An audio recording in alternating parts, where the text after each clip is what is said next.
Hello everyone, it's me ShortNature here, back with a brand new video. So these videos are going to be updating news thanks to DestinyRoundup.com. They're the best source to kind of round up all the news and stuff like that. And it's a little bit short and sweet this time around, and I'm giving my honest opinion and updates about the hurricane that South Florida is getting over the weekend. So I'm going to keep you guys updated at the end of the video.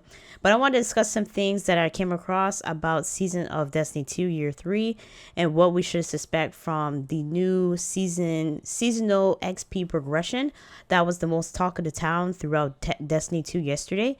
I want to give my honest opinion about that, and of course some new changes coming into Destiny in the near future with the mountaintop, well, just the grenade launcher's quest.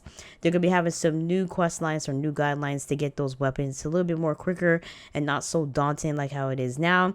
So let's go into the video and let's talk about some things that really caught people's eye. Of Destiny 2 Year 3 has some really great things coming into the article yesterday. If you have not read the article, make sure that you read through your article. I'll leave that link in the description down below. It details some really key things that really caught people's eyes. And this is some of the things that they've been saying on Twitter and of course on Reddit posts. It says, in addition to what you can earn by playing activities in the game, every season of Destiny 2 Year 3 will have 2 tracks for rewards as you rank up. The upper track is free to all players. The lower track is for players who opt in on the season pass. So a lot of people have some opinions about the whole seasonal rank and how about the purchase of the seasonal pass. If you guys do know, Activision are by themselves. Not Activision, Bungie is by themselves. They're not with Activision anymore. I can't even talk right now. They're not with Attribution anymore. Basically they're by themselves. So basically they gotta make their money somehow in some way to kind of keep themselves above water and give you good content every year. So a lot of people have some questions about this situation where players were, you know, saying that this is not fair. Some people, but everybody else, majority of the community, seeing that this is a great thing in Destiny 2, because the head thing that everybody has been complaining about is that they play Destiny every single day, 24 hours, 7 days a week, and they do not get rewarded to the things that they're supposed to get rewarded. And that goes for Gambit Prime and the Reckoning. Those are the 2 major things that had reward systems in there. And then when you play maybe 7 to 8 hours of those game modes, you do not get the rewards that you're supposed to be rewarded. Next week, which I will be affected this week because of the hurricanes going to be coming between late Monday, early Tuesday morning, I won't be able to play the whole community event because I'm going to get affected. But there are going to be boosting up the Reckoning and the Gambit reward system a little bit better. So those drop rates are going to be a little bit more higher than it was now. So that's a good thing about Destiny. Listen to that and understanding, like, look, you know, we postponed Shadowkeep until October 1st. We should focus on some things that are really important to kind of get you guys updated. And of course, keep you guys motivated to play the game every day. So we're going to increase the drop rate of the 2 activities that the drop rate was very low in the Season of Drifter.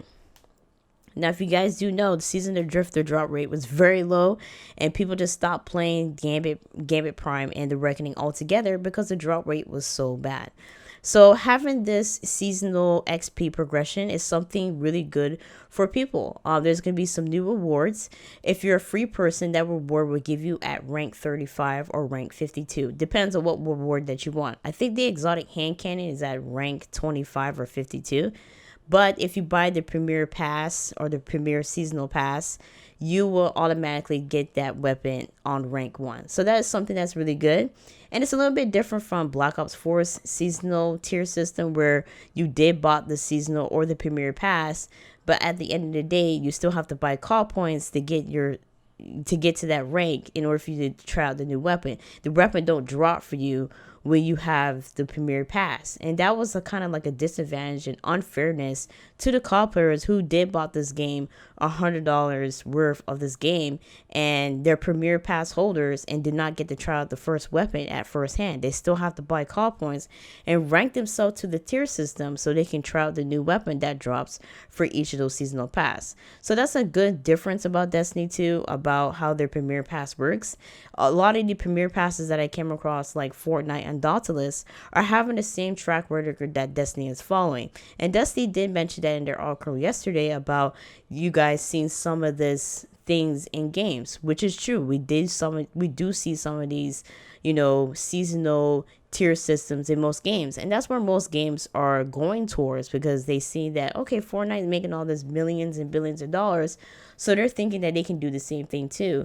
But you got to make sure that your tier system works effective for players to buy and more effective for players to play every single day. I think that's where a lot of games are missing the point, and that what goes for BO4. BO4 missed the mark on that. They saw Fortnite making millions and billions of dollars on their battle passes, and they thought they can do the same thing and get away with it, and people wouldn't notice their trickery of their battle passes. So hopefully that Destiny do not fall in the rabbit hole of BO4, but guess what, Bungie's by themselves, so they're not with Activision. So there's some new Shadowkeep details on the Reddit post, and then something was mentioned like that in the article about the season pass is a $10 purchase standalone, which is not bad. $10 is not bad, because most battle passes that you buy from other games are $30. So buying this as $10 is not so bad. So this is what the details came from the Reddit post. When you purchase Shadowkeep, you can get the season pass for a current season. For example, if you pre-order Shadowkeep, you will have the season pass for the Season of Dying. If you wish to remain on the paid track for future seasons, that will be available as a standalone for a $10 purchase. If you purchase the digital deluxe of the Shadowkeep, you will have the season pass for all season in year 3. Purchase of a $10 season pass will place on your paid track for the current season. If you do not purchase Shadowkeep, you can spend $10 for the Season on Dying and be on the paid track. So there's some confusion where people were talking about the $10 purchase. So of course I'm going to buy the digital deluxe of Shadowkeep on PS4 and of course on PC, because that's just how it goes, because I'm on 2 different platforms. I'm on PC and I'm on PS4. But majority I'm going to buy it on PS4 first before I buy it on PC. That's just my honest opinion. So basically, if you bought the digital deluxe of Shadowkeep and you bought the collection edition of Shadowkeep, you will have the season pass for all seasons for year 3. So if you're just buying Shadowkeep as a standalone game, meaning just the standard edition, if you wish to remain on the paid track for future seasons, this will be available as a standalone for a $10 purchase, if you wish to. If you do not purchase Shadowkeep, you can spend the $10 for the Season of Undying and be on the paid track.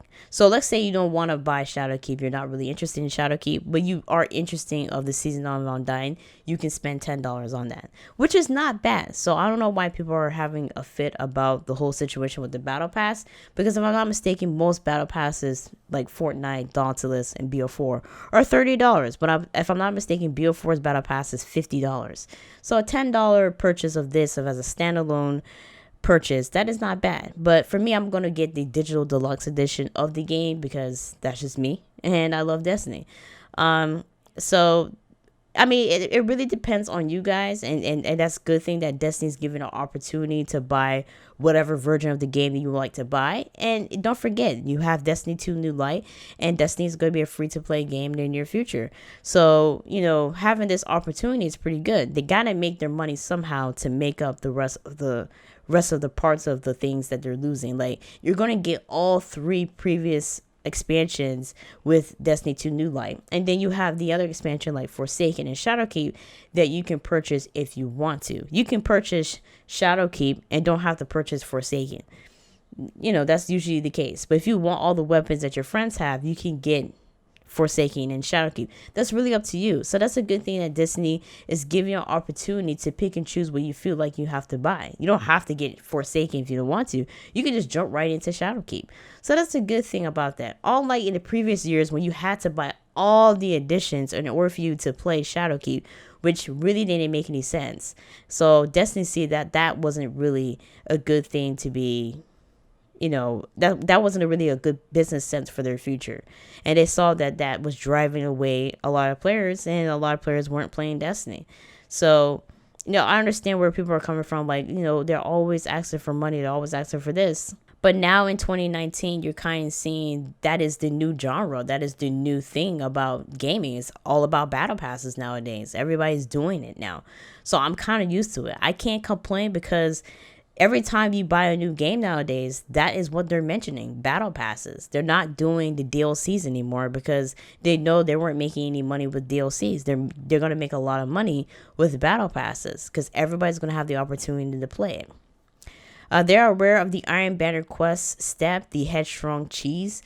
They came across that issue. There's going to be more further details about that on a Reddit post, and I will leave that link down below if you're interested about the Iron Banner quest. I do not know because I do not have time to play the Iron Banner because I'm getting prepared for the Hurricane. 3 versus 3 elimination will be available via Crucible Labs when Shadowkeep launches. They have more details on variation game mode rules that will be tested out in the labs in September.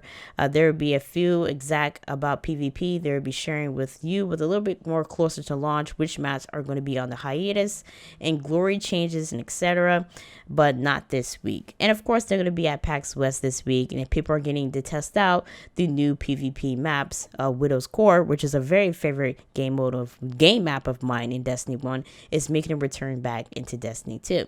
And of course, it says seasonal ranks are not gates to any activity. Your progression account base and unify all characters. That means whatever character that you're going to be playing on, it will be going towards your seasonal progression. A lot of people have questions like, do I have to play on one character for the seasonal progression to go towards?